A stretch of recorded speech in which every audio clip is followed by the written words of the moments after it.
అందరికీ నమస్కారం. Welcome to Leo. విశ్వవిఖ్యాత నట సార్వభౌమ, తెలుగు వారికి ఆత్మగౌరవం అంటే గుర్తొచ్చేటువంటి మొదటి పేరు అన్న నందమూరి తారక రామారావు గారు. అయితే ఈ రోజు ఆయన 29వ వర్ధంతి. ఈ సందర్భంగా ఆయన్ని స్మరించుకునే ప్రయత్నం చేద్దాం. మనతో ఉన్నారు ప్రముఖ రాజకీయ విశ్లేషకులు అరసమిల్లి శ్రీనివాసరావు గారు. సార్ నమస్కారం అండి. నమస్తే అండి. నందమూరి తారక రామారావు గారు సినిమాల్లో అయినా రాజకీయాల్లో అయినా ఆయనకు తిరుగులేదని చెప్పేసి నిరూపించుకున్నారు. నిజ జీవితంలో ఆయన జీవితం అందరికీ కూడా ఒక చరిత్ర. అయితే ఇంతటి మహానుభావుడి గురించి ఈరోజు ఆయన వర్ధంతి సందర్భంగా మరలా ఆయన ఒక చరిత్ర జ్ఞాపకం చేసుకోవాలంటే మీరేం చెబుతారు ఆయనకి సంబంధించి? ఇప్పుడు ప్రతి సంవత్సరం ఆయన జయంతి రోజున కానీ వర్ధంతి రోజున కానీ ఆయన తెలుగుదేశం పార్టీ ఆవిర్భావ దినోత్సవంలో కానీ సర్వసాధారణంగా అందరూ స్మరించుకుంటారు. కానీ ఎన్టీ రామారావు గారు అలాగే చాలా మంది ప్రేమగా అన్నగారని పిలుచుకుంటారు. ఇంకా ప్రేమ ఎక్కువైపోయిన వాళ్ళు ఎన్టీ కూడా అని పిలుచుకుంటారు. అంటే సినిమాల్లో రాజకీయాల్లోకి వచ్చిన తర్వాత ప్రతి ఓడు కూడా ఎన్టీ కూడా అనుకుండా అన్నగారనే పిలుచుకున్నారు. అన్ని అంటే ఆ పెద్దరికం, ఆ గౌరవం, మర్యాద ప్రజలందరూ కూడా ఓన్ చేసుకుని ఇచ్చారు. యాక్చువల్గా ఎన్టీఆర్ అంటే ఒక ఎమోషన్ అండి, భావోద్వేగ బంధం ప్రజలతో. అంటే రాజకీయాలకు అతీతంగా, అంటే ఇప్పుడు వేరే రాజకీయ పార్టీలు ఉన్న ఎన్టీ రామారావు గారి మీద వాళ్ళకి ఎంతో కొంత మర్యాద, గౌరవం ఉంది. అప్పట్లో కూడా ద్వేషించే కూటమి ఉంది. రామారావు గారిని ద్వేషించారు ఏదో రూపంలో. అంటే ఆయన అంటే అకారణ ద్వేషం ఉన్న వాళ్ళు ఉన్నారు కొంతమంది కులపరంగా కూడా ద్వేషించారు. కానీ వాటన్నిటిని అధిగమించిన ఖ్యాతి అయింది, ఇవన్నిటిని అధిగమించేసింది. అంటే అబోవ్ ఆల్ అంటారు కదా, అలాంటి వ్యక్తి అయినా ఆ పర్సనాలిటీ అలాంటిది. ఎందుకని ఇదంతా కూడా ఓవర్ నైట్ రాత్రి కొంతమంది చూడాలి బాబు చచ్చిపోవడం గట్ట వచ్చిన ఇమేజ్ కాదు అది. ఎవడో చచ్చిపోతే వచ్చి ఆ సానుభూతి ఏడు ముఖం వేసుకుని తిరిగితే వచ్చిన ఖ్యాతి కాదు అది. ఎలాంటిదంటే ఇటుక పేర్చుకున్నట్టుగా ఒక మహాసౌధం, కీర్తి సామ్రాజ్యాన్ని నిర్మించుకున్నాడు ఆయన. యశస్సు అంటారు దాన్ని. అలాంటిది ఆయన వ్యవసాయదారు కుటుంబంలో వచ్చాడు. కష్టం అంటే ఏంటో తెలిసినాడు, కష్టపడినవాడు, కిలోమీటర్లు నడిచేసి చదువుకుని వచ్చినాడు. పాడి వ్యవసాయదారుడికి ప్రధాన ఆదాయ వనరు పాడి. ఆ పాలు కూడా అమ్మాడు ఆయన చదువుకుని ప్రభుత్వ ఉద్యోగం వచ్చింది. ప్రభుత్వ ఉద్యోగం వచ్చినప్పుడు అక్కడ ఆ లంచాల గించాల ఇవ్వలేక ఆయన వదులుకుని వచ్చాడు. సినిమాల వైపు వెళ్ళాడు. ఆయన మద్రాసు ప్రయత్నం చేశాడు. ఆ ప్రయత్నంలో కూడా చాలా కష్టాలు పడ్డాడు. పట్టుదలగా వ్యవహరించాడు. సాధించే వరకు అసాధ్య సాధకుల్లాగా ఆయన సాధించాడు. అవకాశాన్ని సద్వినియోగపరుచుకున్నాడు. అదృష్టం రమ్మంత తోడైంది. దాన్ని మించిన కఠోర శ్రమ, కఠిన పరిశ్రమ, క్రమశిక్షణ, దీక్షాదక్షత, పట్టుదల, సంకల్పం ఇవన్నీ తోడైతేనే మీకు ఆ రకమైన ఒక శిల్పం వస్తుంది. కీర్తి శిల్పం అది. ఆయన సినిమాల్లో కూడా ఏ పాత్ర పోషిస్తే ఆ పాత్రలో ఎన్టీ రామారావు గారు అనేటువంటిది మర్చిపోతాం మనం. ఆ పాత్రను చూస్తాం. శ్రీకృష్ణుడిగా ఆయన వేషం వేస్తే ఖచ్చితంగా కృష్ణ భగవాన్ ఎలాగ ఉన్నాడేమో అనుకుంటాం. భీముడికి వేసిన, రావణాసురుడికి వేసిన, దుర్యోధనుడికి వేసిన ఆ పాత్ర ఔచిత్యాన్ని, అంటే ఆ పాత్ర యొక్క గుణగణాలని, ఆ క్యారెక్టర్స్ అంటారు. అంటే కొన్ని ఇప్పుడు దాన్ని రచించిన వాళ్ళు భారతంలో శ్రీకృష్ణుడి ఆ పాత్రని సృష్టించి దాన్ని రచించిన వాళ్ళు ఆ పాత్ర కొన్ని గుణగణాలని ఆపాదిస్తారు. ఆ గుణగణాలని తోటి దాన్ని నిర్మిస్తారు, ఆ పాత్రని చెక్కుతారు. అవన్నిటిని కూడా మనకి దృశ్య రూపంలో చూపించాడు ఆయనే ప్రత్యక్షమయ్యాడు. అంటే ఏ పాత్ర పోషించిన అలాగా భేషజం లేదు నటనలో ఆయనకి. అంటే నేను ఫలానా పాత్ర పోషిస్తాను, నేను కథానాయకుడిని కాబట్టి ఈ కథానాయకుడి పాత్రకి ఇలాగే ఉండాలి అన్నటువంటిది లేదు. అవిటివాడిగా చేశాడు, వెర్రివాడిగా చేశాడు, ఇలాగా రకరకాల పాత్రలు. అంటే ధనవంతుడిగా, కడు పేదవాడిగా, ఇలాంటి ఎన్ని పాత్రలు పోషించాడు ఆయన. అలాగా ఒక్కొక్క మెట్టు తీసుకొచ్చి ఆయనకి వచ్చిన బిరుదులు కూడా ఎలాంటివి అంటే ఎవరో పని కట్టుకుని ఇమేజ్ బిల్డప్ చేయడానికి ఇచ్చినవి కాదు. సర్వసంగ పరిత్యాగులైన యోగులు, త్యాగులు, అలాంటి వాళ్ళు అలవోకగా నోటి నుంచి ఆపాద మస్తకం చూసి తరించిన వెంటనే అలవోకగా నోట్ల నుంచి అసంకల్పితంగా వచ్చిన మాటలు విశ్వవిఖ్యాత నట సార్వభౌమ నందమూరి తారక రామ అనేటువంటి ఆ వరడు బిరుదు కాదు ఆయనకి. విశ్వవిఖ్యాత నట సార్వభౌమ అనేటువంటిది అది ఎవరో ఇచ్చిన బిరుదు కాదు. ఒక యోగి పొంగవుడు, ఒక స్వామీజీ నోట్లోంచి అలా వచ్చింది.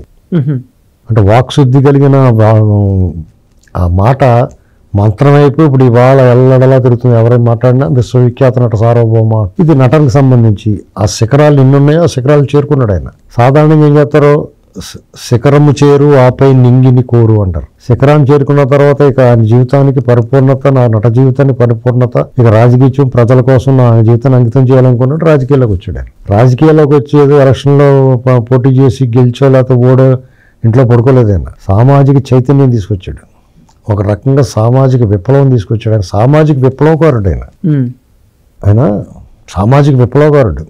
ఇలా ఎందుకు చెప్తున్నామంటే, సాధారణంగా ఒక రాజకీయ నాయకుడు తన లక్ష్యం ముఖ్యమంత్రి లేకపోతే ఏదైనా ఉన్నత స్థాయి పదవిలో మీద ఉంటుంది రాజకీయాల్లోకి వచ్చిన వాళ్ళు. ఈయన మొట్టమొదటిగా కూడు గూడు గుడ్డ అనేటువంటిది అది మాట్లాడకుండా చాలా తేలిగ్గా కనిపిస్తుంది, కానీ ప్రతి మనిషికి కూడు అంటే చాలా కష్టమైన పని సత్తున్నారు చేయడానికి. గూడు, ఒక ఇల్లు ఉండాలి, ధరించండి, మౌలిక సదుపాయాలు, మౌలిక వసతి, అది ప్రాథమిక అవసరం. దాని నుంచి మొదలు పెడితే రాజకీయ అసమానతలు, సామాజిక అసమానతలు, సాంఘిక చైతన్యం, సామాజిక చైతన్యం లేకుండా దొరల పెత్తనం, దురహంకారాలు ఇవన్నీ చూస్తూ వచ్చాడు ఆయన. వీటిని రూపుమాపాలనుకున్నాడు. సమాజంలో అణిచివేతని, ఈ ఒక రకమైన వెట్టి అంటారు దాన్ని, బానిసత్వాన్ని రూపుమాపాలనుకున్నాడు. అందుకనే దానికి ఏం చేయాలంటే, ఏ అణగారిన వర్గాలు, బలహీన వర్గాలు, బడుగు బలహీన వర్గాలు ఎవరైతే రాజ్యాధికారానికి దూరంగా ఉన్నారో రాజకీయాధికారులు తీసుకురావడమే సింపుల్. అది మొదటి అడుగు. అది ఈయన బడుగు బలహీన వర్గాల దగ్గరికి ఈ రాజకీయం ఎలా ఉండేదంటే, రామారావు గారు పార్టీ పెట్టకముందు రాజకీయం అంతా, అధికారం అంతా కూడా కొంతమంది చేతి గుప్పిట్లో ఉండి వాళ్ళే కొన్ని వర్గాల చేతిలో ఉండేది. వాళ్ళకి అధికారం లేకపోతే కొంప మునిపోయినట్టు ఫీల్ అయిపోయేవారు వాళ్ళు. అలాంటిది ఏం చేశాడంటే ఈయన రాజకీయ పార్టీ పెట్టడమే, బడుగు బలహీన వర్గాలకు అవకాశం ఇవ్వటమే కాకుండా విద్యార్థికులను తీసుకున్నాడు. వాళ్ళందరూ కూడా మొదటి బ్యాచ్ చూడండి, వాళ్ళందరూ కూడా చాలా ఉన్నత స్థాయికి వెళ్ళి ఉన్నారు. 90% ఇవాళగా వాటిలో కొనసాగిన వాళ్ళు ఉన్నారు రామారావు గారు తీసుకున్నారు. ఎందుకంటే ఒక సాధారణ యువకుడు ఒక అప్లికేషన్ పెట్టుకుంటే నీ విద్యార్హతలు చూసి కూడా ఇచ్చాడు ఆయన. వాళ్ళ దగ్గర డబ్బు ఉందా, లేకపోతే వాళ్ళకి సామాజికంగా బలం ఉందా, లేకపోతే ఎవరన్నా పెత్తనం చేస్తున్నారా, లేకపోతే ఓటు బ్యాంక్ రాజకీయం ఏం చేయలేదు. ఆయన కులాల గురించి తూకమే లేదు. ఇప్పుడు కులాల గురించి లేకపోతే కులము, మతము, ప్రాంతము ఆ కార్డు అడ్డం పెట్టుకుని దద్దమ్మలకు సీట్ ఇవ్వలేదు ఆయన. అర్థమైందండి నేను చెప్పేది అది. ఇప్పుడు అక్కడ అతను ప్రతిభావంతుడు, పని చేయగలుగుతాడు, యువకుడు, విద్యావంతుడు అనుకుంటే ఆ ప్రాంతానికి సంబంధం లేని వాడికి కూడా ఇచ్చి గెలిపించాడు ఆయన పార్టీలో. ఇదండి నేను చెప్పదలుచుకున్నాను. అలాగా ఆ రాజకీయం, అదే విప్లవం అంటే రాజకీయంలో. ఇప్పుడు సంప్రదాయ రాజకీయాలు ఏం చేస్తారు, ఈ క్యాస్ట్ వాళ్ళు ఎంతమంది ఉన్నారు, ఈ ప్రాంతం వాళ్ళు ఎంతమంది, ఈ మతం వాళ్ళు ఎంతమంది ఉన్నారు అని ఓటు బ్యాంక్ లెక్కేసుకుంటారు. అలాంటి అన్నిటిని తొత్తునీళ్ళు చేసి పడేసాడు. మళ్ళీ ఇప్పుడు మొదలెట్టారు అందరూ రాజకీయ పార్టీలు ఆ పాత పద్ధతుల్లో. అలాంటి ప్రయత్నం మరొకటి జరగాలి. ఇప్పుడు ఎన్టీ రామారావు గారు తీసుకొచ్చిన చైతన్యం, సామాజిక విప్లవం మళ్ళీ ఇంకొకసారి జరగాలి.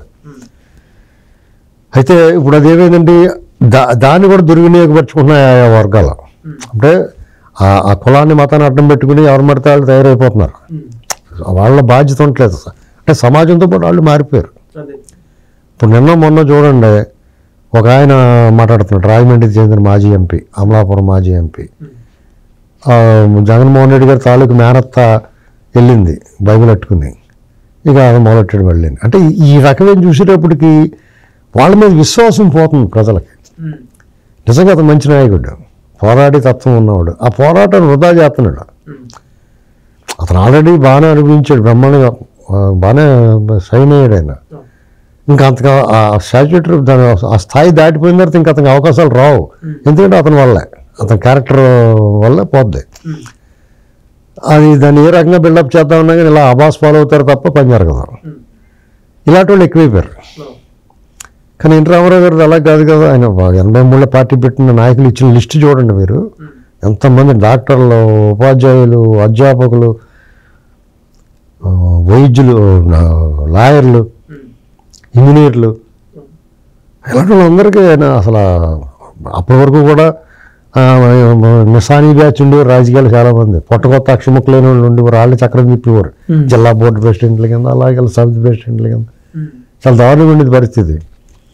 అలాంటి పరిస్థితి నుంచి ఒక రకమైన వాతావరణం రాజకీయాల్లో సమూల మార్పులు తీసుకొచ్చాడు ఆయన.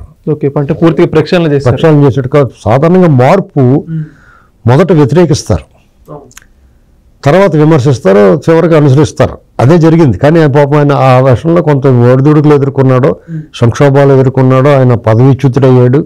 అప్రజాస్వామికంగా ప్రజలందరూ తెలుగుదేశం పార్టీ కార్యకర్తలు, తెలుగుదేశం పార్టీ వాళ్ళతో పాటు అప్పుడు కార్యకర్తలు బిల్డప్ లేదు.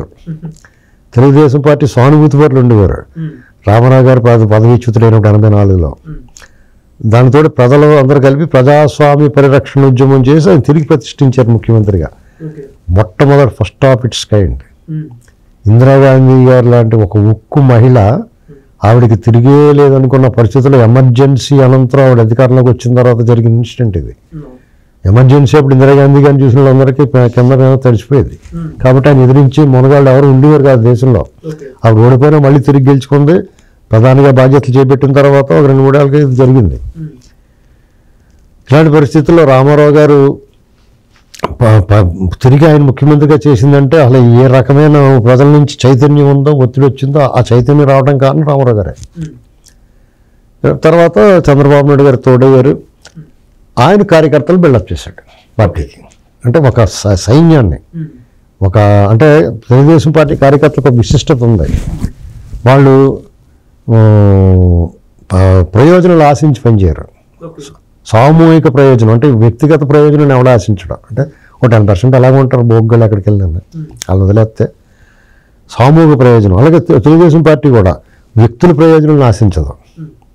మీరు అంత బాగా కావాల్సినడైనా, పార్టీకి కావాల్సినడైనా, అది పార్టీలో ముఖ్యుడైనా కానీ మీకు ఒకరికి పని జరుగుతుందంటే చేయరాళ్ళు. ఓవరాల్గా చూస్తారు. కాబట్టి చూసుకుని చంద్రబాబు గారు కూడా ఇప్పుడు ఆయన అధికారంలోకి వచ్చాడు, వాళ్ళ మనుషులు అన్ని పిలుచుకుని ఎన్ని చేసుకుని వచ్చేయడు. అలాగా ఓవరాల్గా చూస్తాడు. ఇప్పటికి కూడా అదే ఫాలో అవుతాడు. మీకు అదే నిలబడద్దు. అంటే మన తాత్కాలిక మన కోపం వస్తుంది, బాధ వస్తుంది, కానీ నొప్పి వస్తుంది. కానీ అల్టిమేట్గా మరి అందుకనే ఆయన వెనకాల అంతమంది నిలబడ్డారు. అలాగే రామారావు గారు వెనకాల అంతమంది నిలబడ్డారు. ఇలాంటి ఎన్టీ రామారావు గారు ఆయన జీవితంలో అనేక అంశాల్లో ఆత్మగౌరవం అనేటువంటిది అసలు మనిషికి, మనకు ఆత్మగౌరవం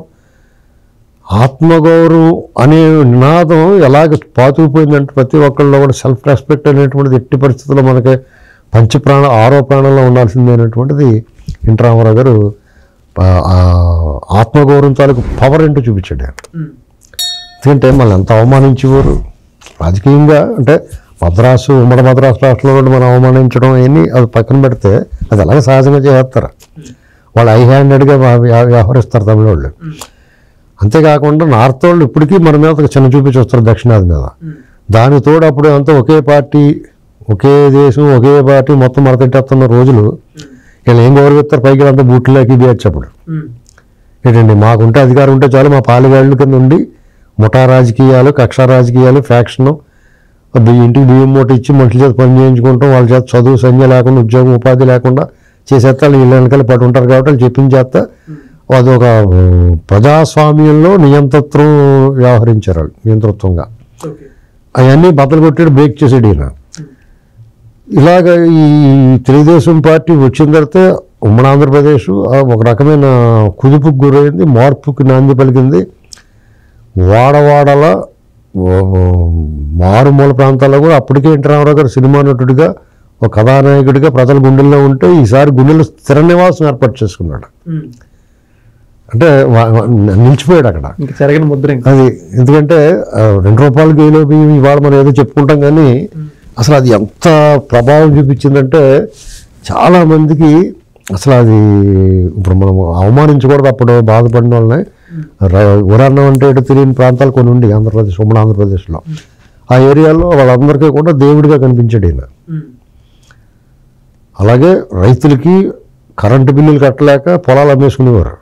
అలాంటి పరిస్థితుల్లో స్లాబ్ సిస్టమ్ తీసుకొచ్చాడు. ఇప్పుడే ఉచిత విద్యుత్ ఇలాంటి రకరకాలు చేస్తున్నారు. అవన్నీ కాదు, రామారావు గారు ఆద్యుడి సంక్షేమం ఈ దేశంలోనే.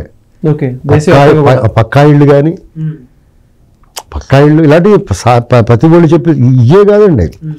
అసలు అధికారులు ఈయన తప్పుల మార్గం వెళ్తున్నాడు, అధికారులు హెచ్చరిస్తే వాళ్ళ మాట నివ్వడు. అహంకారం లేదు ఎప్పుడు అక్కడ. చాలా మంది ఆయన పద్ధతిగా చూపిస్తారు కదా. అలాగే ఈయన తీసుకున్న నిర్ణయం మంచి జరుగుద్ది అనుకుంటే అది చాలా కఠినంగా ఉండి ఆవిడ చెప్పి నేను కూడా కాదు, ఎలాంటి బ్లాక్మెయిలింగ్కి లొంగివాడు కాదు.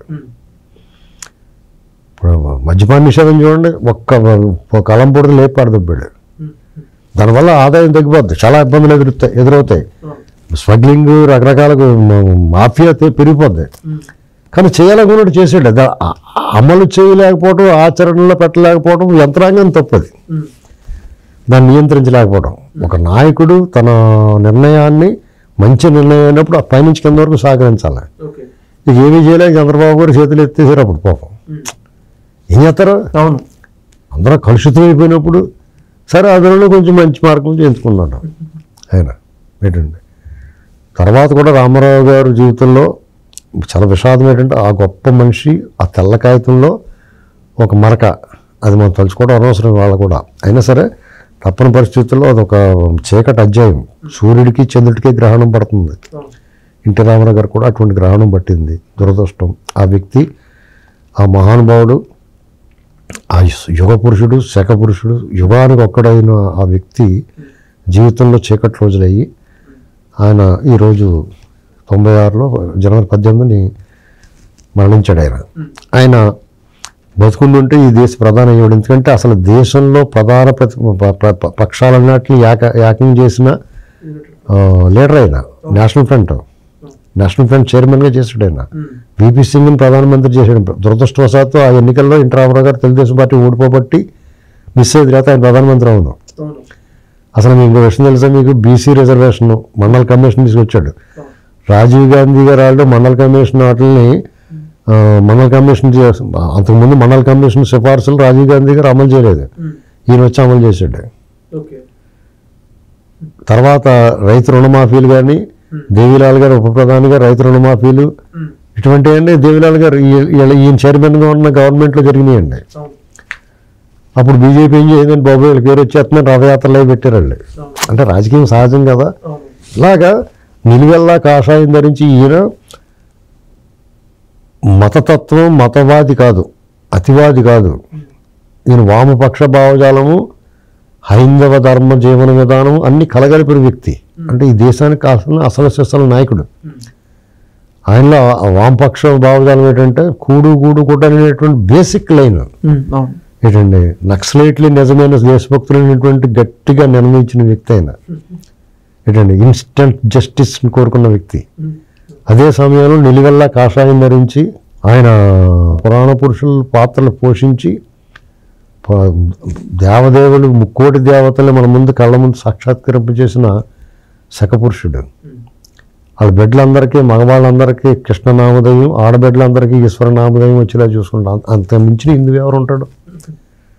హైందవ ధర్మాన్ని, హైందవ జీవన విధానాన్ని తూచా తప్పకుండా పాటించిన వ్యక్తి. నిజ జీవితంలో కూడా అత్యంత క్రమశిక్షణ పాటించిన వ్యక్తి. అసలు అన్నిటిని మించి ఆయన జీవించిన కాలంలో మనం జీవించి ఉన్నాం అనేటువంటిది గొప్ప అదృష్టం, భాగ్యం మాకు. మీ అందరికీ తెలుసో తెలియదు, అది మేము ప్రత్యక్షంగా చూసాం. ఆయనతో అనేక అనుభవాలు, అంటే ఆయనతో పాటు రోజు కారులో తిరగలేదు కానీ కొన్ని మధురమైన అనుభూతులు ఉన్నాయి. ఆయన రాజకీయ పార్టీ పెట్టినట్టు మేము చదువుకుంటున్నాం, అప్పుడే ఓటకు వచ్చింది. ఆయన చైతన్య రథం అధిరోహించి చెయ్యెత్తి చెయ్యకొట్టు తెలుగువాడా అనేటువంటి పాట, ఆ పాట వినపడుతూ ఉండగా మా తెలుగు తల్లికి మల్లెపూలు దండ అనే పాట వస్తూ ఉండేది. అది వినపడిందంటే చైతన్య రథం వచ్చేస్తుందిరా అని చెప్పేసి వీధుల్లో, వాడల్లో, వాకిళ్ళు ఎక్కడున్న వాళ్ళందరూ వచ్చేసేవారు రోడ్డు మీదకి. రోడ్డు హైవే మీద వెళ్ళిపోతుంటే పొలాల్లోనూ, తోటల్లోనూ, గుట్టల్లోనూ, కొండల్లోనూ ఉన్న వాళ్ళు పశువుల కాపర్లు కూడా పరిమితికి వచ్చేవారు ఆయన కోసం. వాళ్ళ కోసం ఆగి వాళ్ళు విష్ చేసి వాళ్ళని ఎక్కువ మంది నిలబడితే వాళ్ళకు సందేశం ఇచ్చి వెళ్తూ ఉండేవాడు. మేమైతే అలాగే ఆయన పర్యటనలోనే ఆలస్యమైపోతూ ఉండి 4 గంటలు, 5 గంటలు, 10 గంటలు, ఒక రోజు ఆలస్యమైపోయిన రోజులు ఉన్నాయి. మేము ఆగలేక మా రాజమండ్రి ప్రాంతానికి వస్తే ఆయన వైజాగ్ వైపు నుంచి వస్తున్నాడు అనుకోండి, అన్నవరం దాకా ఎదురెళ్ళిపోయేవాళ్ళు. ఇంకా ఆగలేక మళ్ళీ ఎదురెళ్ళిపోయి మళ్ళీ వెనక్కి వచ్చేవాళ్ళు ఆయనతో పాటు. అలాగే ఆయన రాజమండ్రి రైల్వే స్టేషన్కి దిగుతున్నాడు, తెల్లగట్ల గోదావరి 5 గంటలకు అలా వస్తుంది. ఆ టైంకి స్టేషన్కి వెళ్ళాము. అప్పటికే స్టేషన్ పరిసరాలన్నీ కూడా అసలు జనాల క్రౌడ్ పుల్లర్, అంటే మొట్టమొదటి క్రౌడ్ పుల్లర్ అనిపించవచ్చు నాకు తెలుగు రాష్ట్రాల్లో. ఎందుకంటే అసలు ఆ జనం ఏంటా అనిపించింది, ఎక్కడి నుంచి వస్తున్నారు ఈ జనం అనిపించింది. ఆ రోజుల్లోనే 93లో రాజమండ్రిలో ప్రజా సదస్సు జరిగింది ఎన్నికలకు ముందు, 94 ఎన్నికలకు ముందు. ఉత్తరాంధ్ర ప్రాంతం, ఈ ఉభయ గోదావరి జిల్లాలో ఉత్తరాంధ్ర 5 జిల్లాలకు సరిపడగా ఒక పెద్ద సభ పెట్టారు. రాజమండ్రి అనేటువంటిది కంప్లీట్ టైట్ ప్యాక్ అయిపోయింది. చిన్న చిన్న సందులు కూడా ఈ టైట్ అయిపోయినాయండి. అప్పటికి ఇన్ని కార్లు, మోటార్ సైకిళ్ళు ఏమి లేవు. ఉత్తి జనం, నడుస్తూ ఉన్న జనమే. ఒక మాకు పుష్కరాలు, కుంభమేళ 2-3 ఇలాంటివన్నీ ఒకేసారి వచ్చినట్టు అయిపోయింది అక్కడ. అసలు ఒక అద్భుతమైన అనుభవం అండి ఆయనతోటి. నేను చిన్న విచిత్రమైన సంఘటన చెప్పాలి.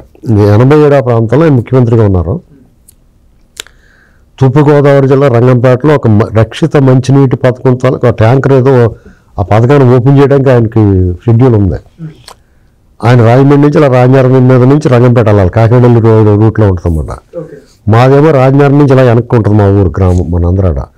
అప్పటికి మన సాధారణంగా నా పల్లెటూరులో పరిస్థితి ఏంటంటప్పుడు శుభ్రంగా 10:30 ఆ టైం 10 గంటలకి శుభ్రంగా ఎక్కేస్తారు పొద్దున్న లంచ్. ఎక్కేసి 1 గంట 2 గంటలు పడుకుంటారు. ఖాళీగా ఉన్నవాడు ఏదైనా పని ఉన్నవాడు పనిలో పోతారు. నేను అప్పుడు ఖాళీ అయిపోయింది, ఎందుకో నేను ఖాళీగా ఉన్నాను. అప్పుడు భోంచేసేసి మా ఇంట్లో మా నాన్నగారు మా అమ్మగారు కూడా లేరు, నేను ఒక్కనే ఉన్నాను. మా బంగళాలో మధ్యలో గది ఉంటుంది, అటు ఇటు తలుపులు తీసుకుంటే గాలి వేస్తూ ఉంటుంది. మా దొడ్డి అది అవతల కాలనీ ఉంటుంది. అది మా చింతాతయ్య గారి పొలమే, కాలనీకి పోయింది. మాకు అలా తలుపు తీసుకుంటే కనపడుతూ ఉంటుంది అదంతా. అలా బోర్లా పడుకుని చూస్తున్నాను మామూలుగా. సడన్గా ఒక కాషాయ అంబరదారి, ఒక కాషాయం బట్టలు ధరించిన అతను అలా నడుచుకుంటూ వెళ్ళిపోతున్నాడు. ఎవరో పటేస్గడ్ ఇంట్రామరావు గారు వేషం వేసాడు. పటేస్గడ్లు వేస్తారు కదా వేషాలు, రామరావు వేషాలు, దేవుడి వేషాలు, రాక్షసుల వేషాలు, రకరకాల వేషాలు వేసుకుని ఊళ్ళో తిరుగుతారు. అభిమానులుగా కాదండి, పకట వేషగాలని వస్తారు వాళ్ళు. శక్తి వేషం, ఆ వేషం, ఈ వేషం, రోజుకో రకం వేషం వేసి ఊళ్ళో తిరుగుతారు. అలాగే ఎవరినో వచ్చాడేమో అనుకుంటున్నాను నేను. అసలు అబ్బాయి ఉన్నాడు ఇంట్రామరావులాగా అనుకుంటున్నాను నేను. అనుకునేటప్పటికి అప్పుడు వెనకాల కొంచెం జనాలు చప్పుడు, ఆయన కూడా పరిగెత్తుకొస్తున్నారు. చాలా గ్యాప్, ఆయన ఒక్కడే వచ్చాడు ముందు, తర్వాత జనాలు పరిగెత్తుకొస్తున్నారు. నేను కాబట్టి నింగి సర్దు నేను వెళ్ళాను. వెళ్తే అక్కడ ఓవర్ హెడ్ ట్యాంక్, అదే వాటర్ ట్యాంక్ కట్టారన్నమాట ఊళ్ళో మంచినీళ్ళ కోసం. ఆ కుళాయి దగ్గర దిమ్మలాంటి కడతారు కదా బిందులు పెట్టుకోవడానికి, అందులో కూర్చున్నాడు. వెళ్ళి కరెక్ట్గా నేను వెళ్ళిపోయిన దగ్గరికి. అక్కడ ఆ కాలనీ అంతా మధ్యాహ్నం చాలా మంది పనిలోకి వెళ్ళిపోయి ఎవరు లేరు. ఒక ముసలం కూర్చుని మా ఏరియాలో బత్తాకాయలు ఉంటాయి, ఆ ముసంబి చీనీ బత్తాయి అంటారు కదా, ఆ బత్తాకాయలు బుట్ట కడతారు మా ఏరియాలో. ఆ బుట్టలు అల్లుతుంది ఆ అమ్మాయి, ఆ ముసలావిడ, పెద్ద ఆవిడ ఫీలింగ్ చూసిన కళ్ళారానే ఒక దేవుడు ప్రత్యక్షమైపోతే ఎలాగుంటుందో ఆ ఫీలింగ్, ఆ ఎక్స్ప్రెషన్ నేను చూశాను. ఇంట్రామరావు గారు అలా వచ్చేసి ఎదురుకుండా కూర్చున్నాడు వచ్చి ఆవిడకి ఎదురుకుండా. అసలు ఆవిడికి మహా పిచ్చి, మా ఊరంతా టీడీపీ వాళ్ళే 90%. అటువంటిది ఆ ఎదురుకుండా కూర్చునేవాడికి అసలు ఆవిడికి బొరబాడైపోయి బోరు నేడ్చేసింది, ఆనందం తట్టుకోలేక. అప్పుడు మంచినీళ్ళు ఇవ్వమ్మా అంటే అప్పుడు ఈ వాటర్ బాటిల్స్ ఏం లేదు, టకారమైన కొండలో ముంచి చెంబు నీళ్ళు ఇచ్చేసింది. తాగేసాడు. ఆ అల్యూమినియం చెంబు, స్వచ్ఛ చెంబులు ఉంటాయి కదా, ఆ చెంబుతోటి కొండలో నీళ్ళు ముంచి ఇచ్చింది. ఆవిడ ఎత్తుకుని తాగేసాడు. ఆయన మినరల్ వాటర్ కావాలి, లేకపోతే ఏదో ఫ్లాస్క్లో పెట్టుకునే వాటర్ మరసెంబుల్లో ఏం కాదు, శుభ్రంగా తాగేసాడు. ఏంటి అప్పుడు దారిలోకి వచ్చింది. ఈ లోపల జనం చేరారు మెల్లగాను. అడిగాడు, నీకు ఏం కావాలి, ఏంటి, ఎలా ఉంది, నీకు రేషన్ గేషన్, నీకు 35 రూపాయలు పెన్షన్ ఇచ్చేవారు అప్పుడు. వృద్ధాప్య పెన్షన్ 35-50 కానీ ఇచ్చేవారు. ఈయన ఇచ్చాడు ఫస్ట్.